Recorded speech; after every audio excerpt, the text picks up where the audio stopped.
This reading is from Censored, number 123. And if you're interested in obtaining a subscription to Censored, then please go to www.newslettercensored.com, and there's a printed order form there that you can fill out and send in with your gift of $20. Before I begin the reading, I'd like to read a couple of Bible quotes. Prove all things, hold fast that which is good, from 1 Thessalonians 5:21.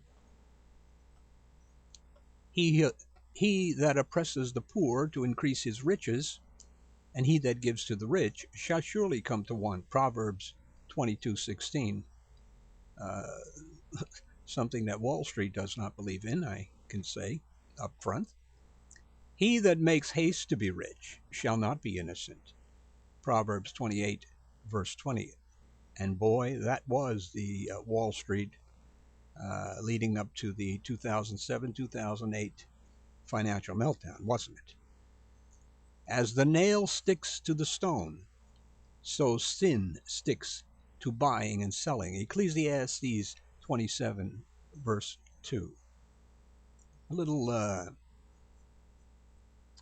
damaging quote to our capitalistic system, I would say. And now to the reading. We Need a New Deal by William J. Eisenman, Ph.D. Low-tax southern states have the lowest incomes per person, while high-tax states in the Northeast have the highest incomes per person. Instead of paying higher wages, businesses began providing non-taxable fringe benefits to their employees during the 1920s and 30s. In regards to taxation, the 16th Amendment to the United States Constitution reads, quote, "The Congress shall have power to lay and collect taxes on income from whatever source derived, without apportionment among the several states, and without regard to any census or enumeration." Unquote. This was ratified by the states on February the 3rd, 1913.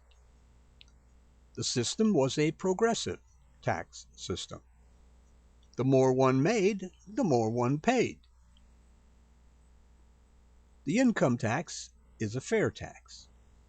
In 1918, high earners paid a tax rate of 77%, and in 1921 the rate was 73%, while in 1923 the rate was 56%. After this, tax rates on the wealthy continued to fall, and in 1929 the rate was 24%, and then came the Great Depression. In 1945, the tax rate was 94%, and it remained high through our economic good years until 1965, when it was lowered to 70%, where it remained until 1980. In 1982, the government-hating President Ronald Reagan and Congress lowered the top rate to 50%. In time, the base was broadened, and you paid more taxes, and the wealthy paid less. Soon the rate was 38%, and by 2003, it was 35%. And still, the wealthy were bitching that taxes were too high, and it was hampering their job creation abilities. The effective tax rate in 2011 was 17%. It's quite clear when you do the math and check the history. One sees that the wealthy and corporations have never had it so good. Employees and employers both contribute to Social Security. After a certain amount, some employees no longer pay Social Security taxes. You, however, continue to pay until your salary reaches the cutoff amount, which it probably never will throughout your lifetime. Social Security payments amount to 79% of the income of the elderly in America. As of this writing, the Social Security Trust Fund, which consists of United States Treasury bonds, disappears in 2037. Each year, the fund gets credited the interest on those bonds. Is this the source of the ridiculous claim that Social Security adds to the deficit? The claim that we can't afford higher taxes on the wealthy is nonsense. For over 30 years, the wealthy have not paid their fair share of taxes. We need now higher taxes on the wealthy, period. Prices quadrupled between 1980 and 2007, while the Dow Jones rose from 803 in 1982 to 14,165 in 2007. In the last 30 years, unfairness and uncertainty have grown. During the 1950s and through the 1970s, the income share of the wealthy was cut back by more than 50%, and they were still rich. But since the 1980s, the rich have been getting richer, and none of this has to do with them working harder and all that nonsense. It's because of deliberate actions by government, business, and the tax system that they are richer. At the same time, the poor and middle class have been getting poorer. In the 1980s, Wall Street, the financial industry, accounted for 16% of all American corporate profits. But by the time of 2007-2008 financial meltdown, the share was 41%.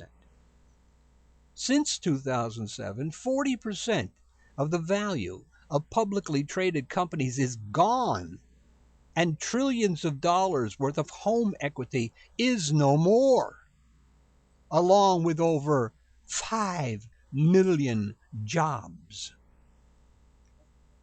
The American economy is, to say the least, out of balance. Not all Americans share the benefits of the world's largest economy. We need a New Deal. The first stage of modern American capitalism occurred between 1970 and 1929. What resulted was an increasing concentration of income and wealth.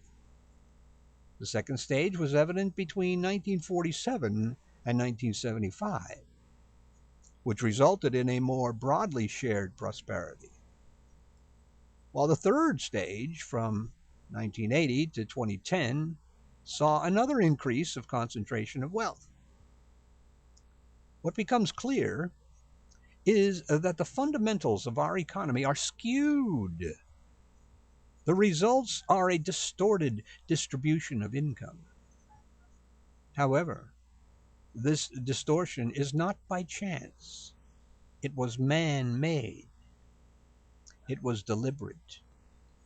In the 1970s, the top 1% of Americans enjoyed 9% of the country's total income. But by 2007, this amounted to 23.5%. And this mirrored 1928. The direction that the benefits flow is an indication of who shaped the government's actions, that enforced the rules of the economic game. The rules have been tilted in favor of those with wealth and power. What most of us don't realize is that our economic setup is a game. It's not God given, and the rules can be changed at any time. We did not need to bail out the big banks on Wall Street during the financial meltdown of 2007 and 2008. There were other choices. America prides itself on the fact that our economy is the largest in the world. We are a mass production economy, which requires mass consumption. We must have a viable consumer base to buy up all the products our economy can produce. This consumer base must have the money and the credit to be able to consume what the economy can produce. Buying power should be equal to the amount of goods and services offered by the nation's economic machinery. If widening inequality is part of this equation, that is, more money going to the top earners, contracts and slows down the economy. At this moment, debate is raging concerning raising the minimum wage. There is little talk about the fact that the present minimum wage has not kept up with inflation. Also, regular wages of typical Americans have hardly gone up in 30 years. Wages have actually dropped in the 2000s, yet corporate profits and CEO pay have soared. The wealthy are making out like bandits. And of course, this means less money for the poor and the middle class, the real economy. These are the major consumers. History in this country dispels the argument that raising the minimum wage kills jobs. Capitalism can't provide full employment, and there's a built in inequitable distribution of wealth and incomes. The system favors those who already have wealth, capital. Also, no matter how you spin it, capitalism exploits the worker. An employer will never pay a worker what he's worth. The worker must always produce more for the employer than the employer pays the worker. We can run from it all we want, but we keep coming back to the fact that what keeps an economy humming is demand, and behind demand is purchasing power. But when wealth is concentrated at the top rungs of the economic ladder, demand suffers. The very rich do not nearly spend everything they earn. They don't spend enough. We end up with a plantation economy such as existed in the South during slavery or in Europe during feudalism. Jeremy Bentham said that taxing the wealthy to help the poor increases the sum total of happiness. Money in the hands of the poor and middle class drives 70% of our economy. Between 1947 and 1975, when taxes were high on the rich, the country experienced great prosperity. Wages grew, and lower income Americans' wages grew faster than those at the top. During the 1940s, America was more than halfway to perfect equality. It was a time when government worked to benefit the people and created the conditions for the middle class to fully share in the nation's prosperity. Is it finally becoming clear now that allowing the nation to prosper or the rich to get richer are options that involve choices? Allowing private corporations and the rich to become richer allows them to wield more power. The choices made back then resulted in full employment, Social Security, progressive income tax, enhanced bargaining power of workers. A safety net was put in place that none should starve. All of this improved productivity. Fringe benefits, like health insurance and pensions, came into being because companies didn't want to pay higher wages. These benefits are tax write offs. They are tax deductible. They cost the employer nothing, as long as he's paying taxes, of course, and not just sucking up all this money to profit margins.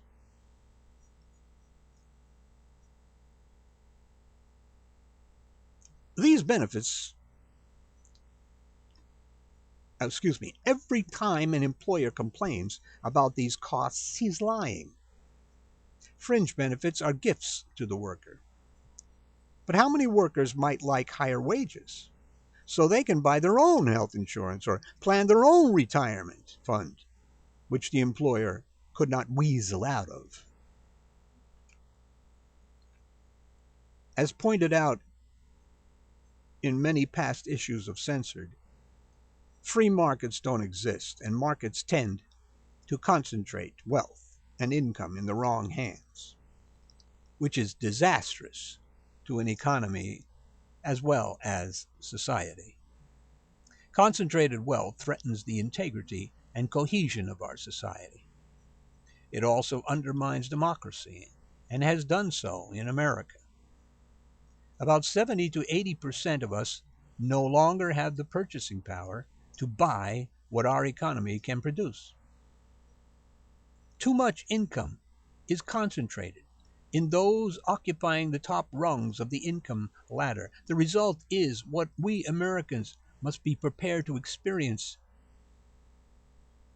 a lower standard of living. The deck is stacked against the middle class and the poor. Also, be not swayed by the propaganda coming from the political right that higher taxes on the rich causes slow growth. The history of the United States shows just the opposite. During the top tax rate years between 1951 and 1980, annual growth was about 3.7%. Even during the Reagan years, the boom occurred after the 1982 tax hikes. During the Clinton years, the boom came after the 1993 tax hike. We need a New Deal. Soon after the bailout of the Wall Street banks, after the financial meltdown of 2007-2008, the Federal Reserve bought up trillions of dollars of mortgage-backed securities, junk, from the banks to clean up their balance sheets. To this day, the Fed continues to lend to the banks at near 0%. Trillions of dollars were also given to some 22,000 businesses at home and around the world. Our government continues to protect the banks at our expense. The Fed has basically three goals: moderate prices by creating mild inflation, to create long-term interest rates, and to ensure full employment. The Fed has increased the money supply, which has caused the prices of goods and services to go up. When the Fed bought the mortgage-backed junk from the banks, it expected the banks to begin lending again, but the banks held on to the cash, keeping it in their accounts at the Fed. During 2009 and 2010, the banks held more than $1 trillion in excess reserves. At the same time, millions of homes were repossessed, and not 1 cent went to these distressed people. Despite the pitiful tears of billionaires, we've been in a low tax environment for over 2 decades. We need much more revenue. Our tax code is in shambles. It is too complicated and easily manipulated by the wealthy. Figures show that 60% of Americans hire someone to do their taxes. Tax breaks in the code cost the government about $1.1 trillion every year, and taxes not paid amount to $100 billion. In 2009, the government passed an $800 billion stimulus plan and $900 billion in 2010. These amounts could have gone to 3 million workers at $100,000 apiece for 5.5 years. Workers should have gotten the money, not the banks. That would have been real good for the economy. As much as you might think otherwise, most companies do not have your best interest in mind. Economically, we are still slaves more than we would like to think. We have problems in this country with top-down management systems, and not with the government, as some would have us believe. If we are going to insist on free markets, then we need rules. The greedy power of the few must be curbed. We must learn from our failures. The first mortgage bond was sold by Ginnie Mae in 1970, and the first collateralized mortgage obligation, a CMO, appeared in 1983. During the 1980s, and with little regulation, Wall Street's addiction to risk grew. Many firms became public companies and began gambling with shareholders' money. In time, the derivatives market became a huge casino. Derivatives are bonds derived from other bonds. It soon became obvious that Wall Street is amoral. Leverage and risk became the business model. The financial system blew up in 1986, 1994, and 1998. Robert Rubin and Maurice Greenberg worked tirelessly to get rid of the Glass-Steagall Act, which prevented companies like Citigroup from existing. Glass-Steagall was killed by the Gramm-Leach-Bliley Financial Services Modernization Act of 1999, which was signed into law by President Bill Clinton, who says he says he made a mistake. As the potential financial meltdown built, the Security and Exchange Commission took a hands-off approach to regulating Wall Street. Scandal after scandal was missed by the SEC. The Bernard Madoff Ponzi scheme was looked at by the SEC 9 times and was given a clean bill of health. It was obvious the regulators were not looking for wrongdoing. Along with all this, the rating agencies were blind and venal. By 2007, all CDOs were known to be toxic. All these wrong decisions were deliberate choices. Remember that, people. Bonuses and CEO pay on Wall Street became obscene and out of sight. The blame for the financial meltdown rests with the regulators, bond raters, risk modelers, business media, Federal Reserve, the SEC, Treasury Department, boards of directors, management, and the capitalistic system itself. It must not be forgotten that the turmoil caused by Wall Street nearly destroyed Main Street. We have discovered that the U.S. financial system is a cancer. Wall Street hyped and misled, and it lied to clients, shareholders, and itself. The banks still hold over $7 trillion in bad debt and loans on their books.